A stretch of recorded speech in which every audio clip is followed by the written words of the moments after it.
ಮೂಡಕ್ಕೆ CM ವಿರುದ್ಧ ತಿರುಗಿ ಬಿದ್ದಂತ ಸಚಿವರು ಮೂಡ ಪ್ರಕರಣ ನಿಭಾಯಿಸುವಲ್ಲಿ ಸಿಎಂ ಫೇಲ್ ಆಗಿದ್ದಾರೆ. ರಾಜ್ಯ ಮಾತ್ರವಲ್ಲ, ರಾಷ್ಟ್ರದಾದ್ಯಂತ ಅಂದ್ರೆ ದೇಶದಾದ್ಯಂತ ಸಿಕ್ಕಾಪಟ್ಟೆ ಸೌಂಡ್ ಮಾಡ್ತಾ ಇರೋದು ಮೂಡ ಕೇಸ್. ಮೈಸೂರು ನಗರಾಭಿವೃದ್ಧಿ ಪ್ರಾಧಿಕಾರದಲ್ಲಿ ನಡೆದಿದೆ ಎನ್ನಲಾದಂಥ ಹಗರಣದ ಬಗ್ಗೆ ಈ ಒಂದು ಹಗರಣ ಈಗಾಗಲೇ ರಾಜ್ಯ ಮಾತ್ರ ಅಲ್ಲ, ಇಡೀ ದೇಶದಾದ್ಯಂತ ಸದ್ದನ ಮಾಡ್ತಾರೆ. ಈ ಹಗರಣದಲ್ಲಿ ಸ್ವತಃ ಮುಖ್ಯಮಂತ್ರಿ ಸಿದ್ದರಾಮಯ್ಯ ಭಾಗಿಯಾಗಿದ್ದಾರೆ ಅನ್ನೋ ಆರೋಪ ಕೂಡ ಕೇಳಿಬಂದಿದೆ. ಅಷ್ಟೇ ಅಲ್ಲ, ಅವ್ರ ಮೇಲೆ ಎಫ್ಐಆರ್ ಕೂಡ ದಾಖಲಾಗಿದೆ. ಈಗಾಗಲೇ ಎಫ್ಐಆರ್ ದಾಖಲಾಗಿದೆ. SIT ಒಂದು ವಿಚಾರ ಕುರಿತಂತೆ ಇನ್ನೇನು ಕೆಲವೇ ದಿನಗಳಲ್ಲಿ ತ್ವರಿತಗತಿಯಾದಂಥ ತನಿಖೆ ಕೂಡ ನಡೆಯಲಿದೆ. ತನಿಖೆಗಾಗಿ ಈಗಾಗಲೇ ಲೋಕಾಯುಕ್ತರು ಭರ್ಜರಿ ಪ್ಲಾನ್ ಅನ್ನು ಮಾಡಿಕೊಂಡಿದ್ದಾರೆ. ಈ ನಡುವೆ ಮೂಡ ಪ್ರಕರಣವನ್ನು ನಿಭಾಯಿಸುವಲ್ಲಿ ಮುಖ್ಯಮಂತ್ರಿ ಸೋತಿದ್ದಾರೆ ಅಂತ ಅವರದೇ ಪಕ್ಷದ ಅವರದೇ ಸಚಿವಾಲಯದ ಸಚಿವರು ಬೇಸರವನ್ನು ಮಾಡಿಕೊಂಡಿದ್ದಾರಂತೆ. ಸಿಎಂ ಸಿದ್ದರಾಮಯ್ಯ ಇಲ್ಲಿ A1 ಆರೋಪಿಯಾಗಿದ್ದರೆ ಅವರ ಪತ್ನಿ ಪಾರ್ವತಿ ಸಿದ್ದರಾಮಯ್ಯ ಅವರು A2 ಆರೋಪಿಯಾಗಿದ್ದಾರೆ.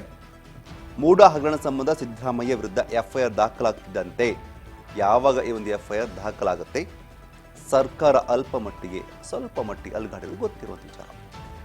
ಬಟ್ ಈ ಒಂದು ವಿಚಾರ ಕುರಿತಂತೆ ಈಗಾಗಲೇ ಪ್ರತಿಪಕ್ಷಗಳು ಕೂಡ ರಾಜೀನಾಮೆಯನ್ನು ಕೇಳ್ತಾ ಇದ್ದಾವೆ. ಸಿಎಂ ರಾಜೀನಾಮೆ ಕೊಡಬೇಕು ಅಂತ ಬಿಗಿಪಟ್ಟು ಹಿಡಿದು ಕೂತಿದ್ದಾವೆ. ಈಗಿರುವಾಗಲೇ ನಿನ್ನೆ ಅಲ್ಲ, ಸಿಎಂ ಜೊತೆಗೆ ನಾವಿದ್ದೀವಿ ಅಂತಿದ್ದ ಒಂದಷ್ಟು ಸಚಿವರು ಇದೀಗ ಒಂದಷ್ಟು ಸಚಿವರು ಈಗ ಸಿಎಂ ನಡೆಯ ವಿರುದ್ಧ ಬೇಸರವನ್ನು ವ್ಯಕ್ತಪಡಿಸಿದ್ದಾರೆ. ಯಾಕೆ ಅಂತ ನೋಡಿದಾಗ ಸಾಕಷ್ಟು ವಿಚಾರಗಳಲ್ಲಿ ಬೆಳಕಿಗೆ ಬರ್ತಾ ಇದೆ.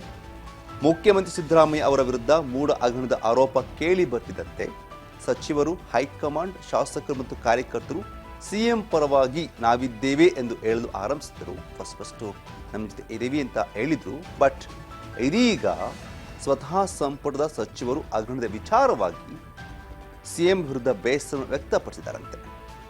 ಈಗ ವಿಧಾನಸಭೆಯ ಮೂಲಗಳು ಹೇಳ್ತಾ ಇದ್ದಾವೆ, ಅವರದೇ ಸಂಪುಟದ ಸಚಿವರು ಸಿಎಂ ವಿರುದ್ಧ ಬೇಸರವನ್ನು ವ್ಯಕ್ತಪಡಿಸ್ತಾ ಇದ್ದಾರಂತೆ. ಇಡೀ ಪ್ರಕರಣವನ್ನು ನಿಭಾಯಿಸಿದ ರೀತಿ ಬಗ್ಗೆ ಸಚಿವರಿಗೆ ಒಳಗೊಳಗೆ ಬೇಸರ ಇದೆಯಂತೆ. ಯಾಕೆ ಅಂತಂದ್ರೆ ಇಷ್ಟು ದೊಡ್ಡದಾದಂಥ ಕೇಸ್ ಮಾಡ್ಕೊಳ್ಳೋದು ಬೇಕಾಗಿರಲಿಲ್ಲ ಅಂತ ಅವರು ವಾದ. ಮುಖ್ಯಮಂತ್ರಿಗಳ ಟೀಮ್ ಮೊದಲೇ ಪ್ರಕರಣದ ಗಂಭೀರತೆಯ ಅರ್ಥವನ್ನು ಮಾಡಿಕೊಂಡಿಲ್ಲ. ದೂರುದಾರನ ಬಹಳವಾಗಿ ಹಗುರವಾಗಿ ಕಂಡದ್ದು, ದೂರುದಾರನ ಬಹಳ ಹಗುರವಾಗಿ ತೆಗೆದುಕೊಂಡಿದ್ದು, ದೂರುದಾರರ ಬಳಿ ದಾಖಲೆ ಸಂಗ್ರಹವಾಗಿದ್ದರೂ ಕೂಡ ಸಿಎಂ ಕಚೇರಿ ಗಮನಕ್ಕೆ ಅದು ಬಂದಿಲ್ಲ. ಸಾಮಾನ್ಯವಾಗಿ ಯಾವುದೇ ವಿಚಾರದ್ದು ಕೂಡ ಸಿಎಂ ಗಮನಕ್ಕೆ ಬರಬೇಕಾಗತ್ತೆ. ಬಟ್ ಇಷ್ಟು ದೊಡ್ಡ ಕೇಸ್ ಆದರೂ ಕೂಡ, ಈ ಕೇಸಲ್ಲಿ ಸ್ವತಃ ಮುಖ್ಯಮಂತ್ರಿಗಳು ಇದ್ದಾರೆ ಅಂತ ಇದ್ರೂ ಕೂಡ ಈ ಕೇಸನ್ನ ಗಂಭೀರವಾಗಿ ಅರ್ಥ ಮಾಡಿಕೊಂಡಿಲ್ಲ. ಸಿಎಂನ ಈ ಒಂದು ಪ್ರಕರಣತೆ ಬಗ್ಗೆ ಮುಖ್ಯಮಂತ್ರಿ ಟೀಮ್ ಏನಿದೆ ಅದು ಸರಿ ಅರ್ಥ ಮಾಡ್ಕೊಂಡಿಲ್ಲ, ಗಂಭೀರತೆ ಅರ್ಥ ಮಾಡ್ಕೊಂಡಿಲ್ಲ. ಮೊದಲ ದೂರು ರಾಜ್ಯಪಾಲರಿಗೆ ಮೊದಲು ದೂರು ಸಲ್ಲಿಕೆ ಆಗುತ್ತೆ, ಆದಾಗಲೂ ಸಹ ಸಿಎಂ ಕಚೇರಿ ಗಮನಕ್ಕೆ ಬಂದಿಲ್ಲ. ನೋಡಿ, ಎಲ್ಲ ವಿಚಾರ ಸಿಎಂ ಬರಬೇಕಂತ ಹೇಳ್ತಾರೆ. ಬಟ್ ಮೊದಲ ದೂರು ರಾಜ್ಯಪಾಲರಿಗೆ ಒಂದು ಸಲ್ಲಿಕೆ ಆಗುತ್ತೆ. ಇಷ್ಟಾದರೂ ಕೂಡ ಸಿಎಂ ಗಮನಕ್ಕೆ ಅದು ಬಂದೇ ಇರಲಿಲ್ವಂತೆ.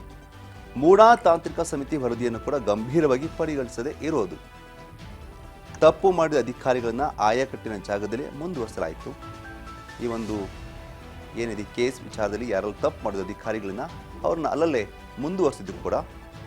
ಇನ್ನು ಮೈಸೂರಿನ ಸಿಎಂ ಆಪ್ತ ನಾಯಕರು ಅನಗತ್ಯವಾಗಿ ದೂರುದಾರನ ಎದುರು ಹಾಕೊಂಡಿದ್ದು,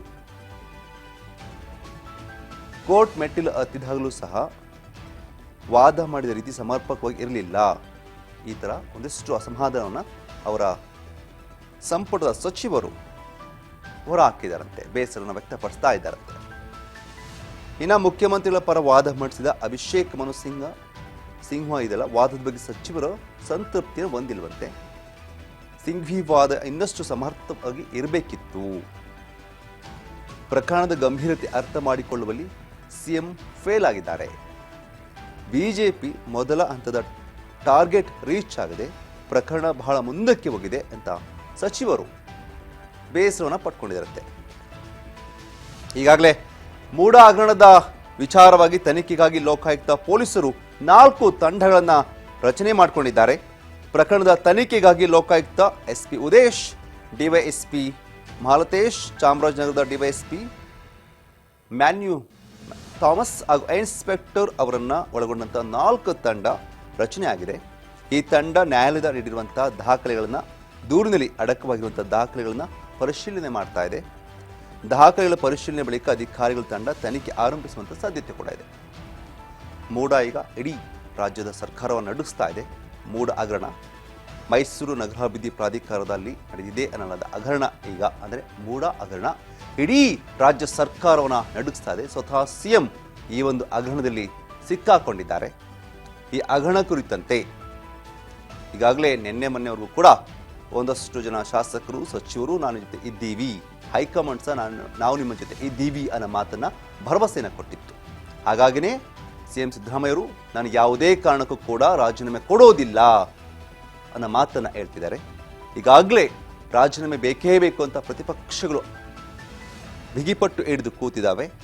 ಅಲ್ಲದೆ ಈ ಒಂದು ವಿಚಾರವಾಗಿ ಹೋರಾಟ ಮಾಡೋದು ಕೂಡ ರೆಡಿಯಾಗಿರುವಂಥದ್ದು. ಕಪ್ಪು ಪಟ್ಟಿಯನ್ನು ಧರಿಸಿ ಪ್ರದರ್ಶನ ಮಾಡಿ ಹೋರಾಟ ಮಾಡೋದಕ್ಕೆ ಎಚ್ಚರಿಕೆಯನ್ನು ಕೂಡ ಪ್ರತಿಪಕ್ಷಗಳು ಕೊಟ್ಟಿದ್ದಾವೆ. ಈಗಿರುವಾಗಲೇ ಈ ಟೈಮಲ್ಲಿ ಸಿಎಂ ಕೂಡ 3 ದಿನಗಳ ಪ್ರವಾಸವನ್ನು ಕೈಗೊಂಡು ಈಗಾಗಲೇ ಮೈಸೂರಲ್ಲಿ ಅವರು ಇರುವಂಥದ್ದು.